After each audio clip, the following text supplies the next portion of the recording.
Hi everyone, I hope quarantine's treating you well, and everyone, your friends, your family, your coworkers are all healthy and doing well. Although we can't perform for you right now, I thought you might be interested in seeing a little bit of behind the scenes stuff about how I make my reeds. Now they start out as a wild weed looking something like a large stalk of bamboo. It's called a rhododendron. It's actually a relative of some sort. I'm not a biologist, so I can't tell you exactly how that works. But these are harvested often in France, in Spain, in South America, in California. They grow like weeds there, quite frankly. You can find them all over the place. And what we end up doing is cutting them down, drying them outdoors for a couple years, and then cutting them up. And so they arrive to me like this. We call this tube cane. And what I have to do now at this point is find the flattest, straightest components of this that I can. And I've already marked off what I think might work. But of course, they're not always the same curvature all the way through the length. They change. It's like trying to cultivate very specific celery. Once I've got them marked, I split the tubes with a knife.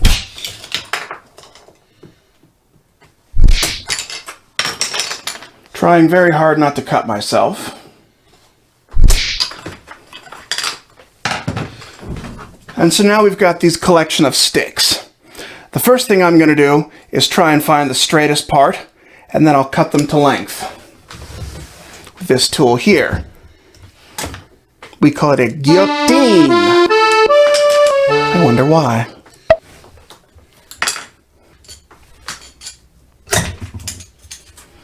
For the revolution.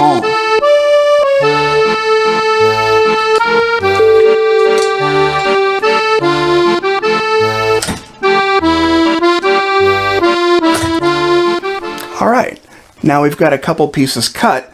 The next step is actually to gouge out all this, so there's just a little bit left next to the bark. And for this, I'll use this machine here, which is a pre-gouger. And the reason we use this tool, the pre-gouger, is because it'll remove a lot of this pith on the inside here, which some people don't bother with this tool, or they use a smaller version. But the problem is the gouging blade on the machine here, on the gouger, is circular, or it has a circular arc edge. And the problem with that is it's enormously difficult to sharpen, and this stuff has a lot of silica in it, so it dulls cutting steels very quickly. So the more I can take off here on the pre-gouger, the less mileage I put on my blade.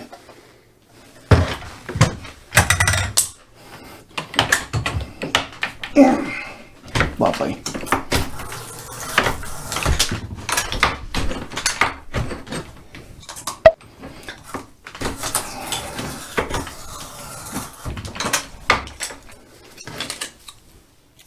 And voila, you see this is what we started with. This is what I walk out of there with. All right, believe it or not, more must come off. So I'm going to use the gouger at this point. This will take the precision amount that we're looking for.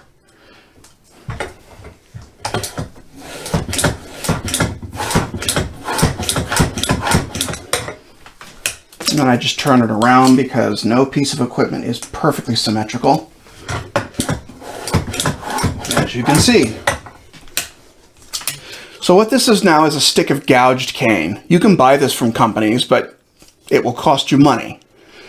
So the next step we go through is shaping. Through the magic of television, now we have a soaked up piece of gouged cane. What we're actually going to do is put it into this, which is a shaper, and it will put the reed shape onto this piece of cane.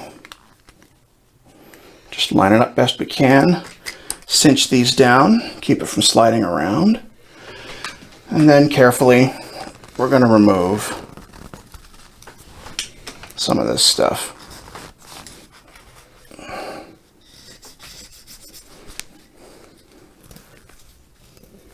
All right, out it comes. Voila!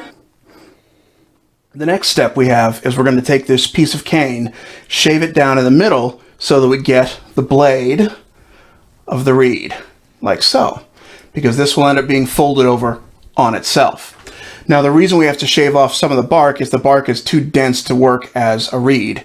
And the reason we took out a lot of that pith from the inside is because it was too soft to make a reed. So it's this kind of balancing game where we have to get something just below the surface at just the right density.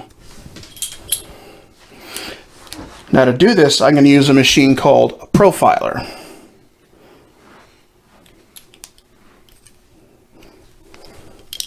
Strap it onto this barrel.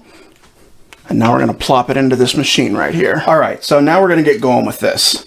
Just like with gouging, I could, if I wanted, do all the work on this machine. That, however, would be difficult because it would dull this blade here. And like the gouger blade, sharpening it is preposterously annoying. Replacing it is preposterously expensive. So I do a little cheating. Back in the Middle Ages, this is exactly how it was done. It's called hand profiling. All I really want to do is cut the bark off. There are people who swear that using a machine crushes the cane. I don't know if that's true. I do know that I don't like sharpening profiler blades, so I do it this way. I notch the middle.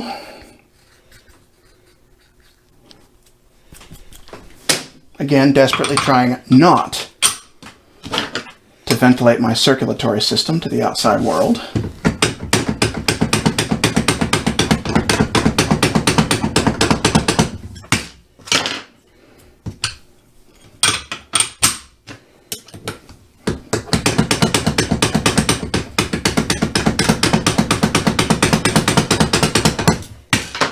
There we go.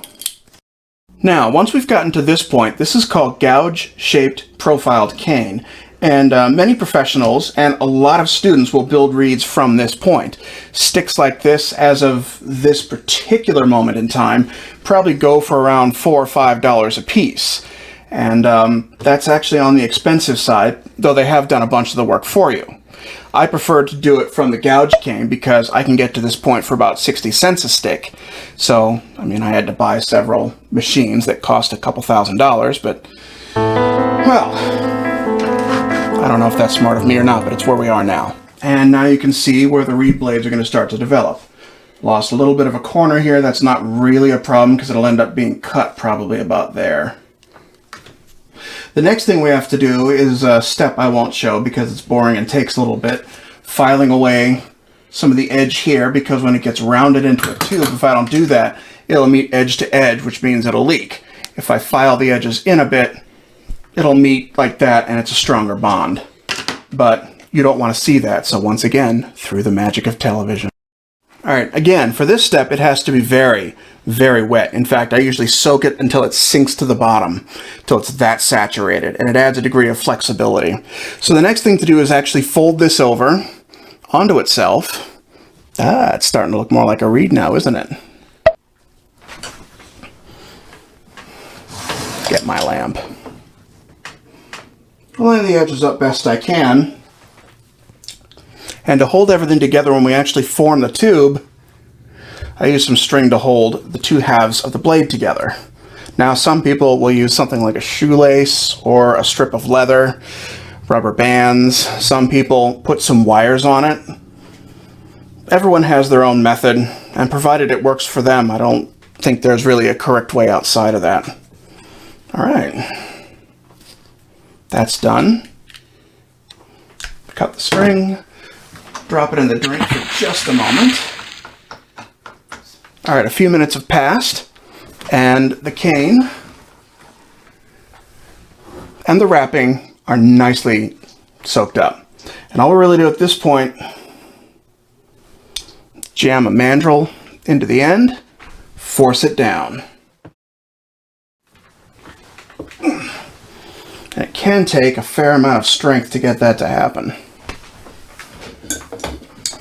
Next thing I'm going to do is just kind of mash this around, try and form it to the mandrel.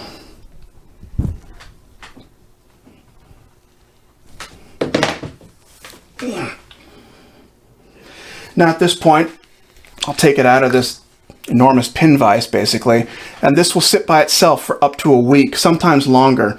It's generally agreed in the double reed world, or at least in the bassoon world, can't speak for oboe players I guess, that the longer these things sit, the better they tend to be. There's a lot of change you're forcing on it. You're going from something that is very gentle arc, and you're forcing it around a brass mandrel. Alright, so now the reed has had a chance to sit for a week, and I've spared you the tedium of me slowly pulling the string off and then adding these wraps of wire as we go. Now, something that is particularly amusing to me anyway, most of us know that when you're trying to screw something in, it's right tight, left loose.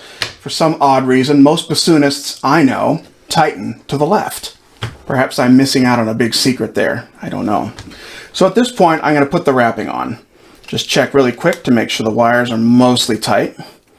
You don't want them so tight they start to crush the cane, but they have to be firm enough to hold everything in place. And now I've got this string that I've run through. It's just cotton crochet thread run through a beeswax block. Now we just start wrapping, turning up, down.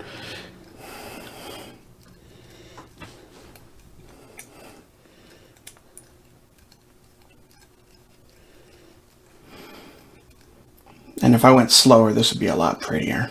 Some people don't use this thread. Some people are happy to use hot glue. Some people use some sort of epoxy. I'm not really up on that particular part. Some people use shrink wrap tubing, which I actually rather like. Saves a little bit of mileage on the hands. But the problem is, it doesn't hold the back part of the reed together, and this area will start to disintegrate underneath the shrink wrap tubing. The strength adds a certain amount of strength.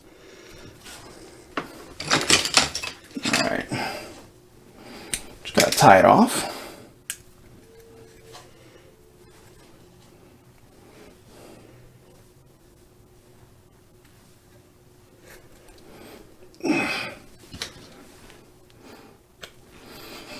And now we have to seal this thread. Most bassoonists will use, again, some sort of epoxy thing, or super glue, or nail polish, or a specialized cement, which is called Duco cement. I actually choose to use beeswax. It's what my teacher used, so here we are. Guess I haven't outgrown all my influences. So as I said, I seal with beeswax, and this is the point at which we play with fire. This is an alcohol lamp. It's filled with denatured alcohol, which is somewhat poisonous and very flammable. So any students who might be watching this, don't do it this way. Just use Duco cement, unless you're an adult and responsible for yourself, and like me, have a fire extinguisher in the studio. No, it has never been used. Yes, I'm certain I'll have to use it one day. Alright, so here we have one of the primary dangers of music for young people, freebasing of beeswax. All I really do here is I roll the reed in the beeswax and try not to set myself on fire or scald myself with the hot wax. Sadly, the latter happens far more than I care to admit. Roll it around, and that's pretty much done. At this point, what we have is what bassoonists call a blank. And this can sit for an almost indefinite amount of time, aging, stabilizing, waiting to be used. And in fact, I stockpile quite a few of these, as you can see. Alright, most of the work you've seen already is work that I do over the summer when I have more spare time and we're off contract. Now, though, the rubber hits the road, and it's time to take this, clip the tip off, and make it into a reed. If it's ever going to be a reed. So this is a tip clipper.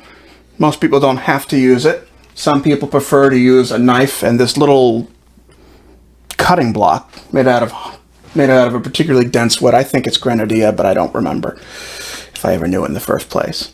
And so what we're actually going to do, put this in the machine.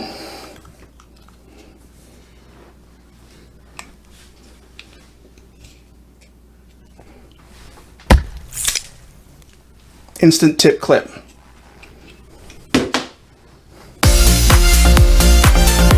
And at this point, it sounds of nothing. That's actually better than I expected. Hopefully it bodes well. At this point, the quality of the cane becomes incredibly important because, I mean, you're asking these little blades to vibrate against each other several hundred to several thousand times a minute, depending on what register you're playing in. Well, not several thousand for the bassoon, but probably for the oboe. And they have to do all kinds of different little tricks. So if the cane isn't just right, or if there are little density differences, it can really sort of lead to a subpar product. About half of these that I cut the tip on, I can get something that I could practice on. 1 out of every 10, 1 out of every 15, depending on how lucky I am and the quality of the cane that I have, will make a concert quality reed. And it may seem that I go through a lot of these things. Some players are good enough players or good enough reed makers, I don't know which. They can get by on clipping 1 of these a month. But I'll clip 3, 4 a week, work them in, and that occupies a lot of my time behind the scenes. Once the tip is clipped, we have to start cutting the actual profile into the piece of cane. And speaking quite generally, it'll end up being heaviest at the back, and it tapers to thin at the tip and towards the sides. That's how most people make their reeds. Mine are slightly different, but I'll show you in some still photos as we go. As I said, the first step is to use this machine to take the tip down a little bit. Some people do this by hand, but this is basically a time-saving measure, and it's more accurate than I could be, unless I took a lot of time and was very careful. And given the vagaries of cane, it's yet another desperate attempt to impose order on a situation where I have no ultimate control. It all really comes down to the quality of the cane that you're going to be using.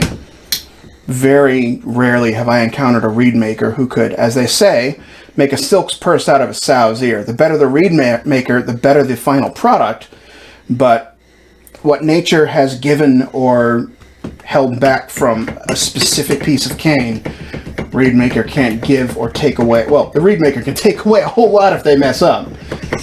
Happens more than I care to admit. What I'm going to have to do is use the knife. This is the mandrel. It helps support the reed in the hand. And this is called a plaque. It supports the blades against each other. And what I do now, over the course of a few days, I'll slowly get towards the finished dimensions as I slowly cut a lot of this in. For whatever reason, I don't know why, we can't go directly to the finished measurements. It's like the reed has to settle between steps. I don't know why that is. Talk about highly annoying. But it's the instrument I chose. So you can see here, I'm just sort of, you can start to see if I roll it in the light especially, you can see the shape starting to develop. And yes, I did use a tip profiler, but always more work needs to be done. In fact, I'm going to fast track this a little bit. Using the knife to directly slice out is a thing to do if you've got a lot of extra wood on the reed, which I do at this point. And you can see we're starting to get that sort of arrowhead reed tip coming in there, which is not currently present on the other side. One more thing I'll do on this first day is I'll start to take a little bit out of the back there. And of course, there it is. There's my razor blade. The desk hides a lot of tools. And this is really just to sort of take a little bit out of the back, because to my mind, I think of this as a series of hinges. After all, get off of there. The reed has to not only close front to back like this, so in this way, it also has to close side by side. And so there have to be some hinges here in the channels, which is what the bassoon people call the area between the edge or the rails and the center or the heart or spine. So I haven't really gotten started with those yet, although you can see just a little bit what the profiler did. And what I'll start doing now, I'll just put one of those in so you can sort of start to see. This is kind of a quick and dirty version.